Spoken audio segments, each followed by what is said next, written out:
నమస్కారం ఈటీవీ 360కి స్వాగతం ముందుగా ప్రధాన అంశాలు రుణమాఫీపై ఈ నెల 15 లేదా 18న మంత్రివర్గ భేటీ విధి విధానాలు చర్చించి ఖరారు చేసే అవకాశం జీవో 317పై ఈ నెల 14 నుంచి దరఖాస్తుల స్వీకరణ స్వస్థలాలకు పంపాలని ఇప్పటికే 12,000 మంది వినతి కాళేశ్వరంపై న్యాయ విచారణ గడువు 2 నెలలు పెంపు నేడు జస్టిస్ ఘోష్తో భేటీ కానున్న నిపుణుల కమిటీ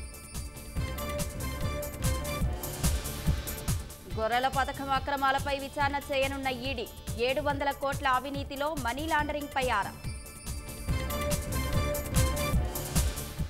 నేడు సీఎంగా బాధ్యతలు స్వీకరించనున్న చంద్రబాబు చరిత్రలో నిలిచిపోయేలా మొదటి 5 సంతకాలు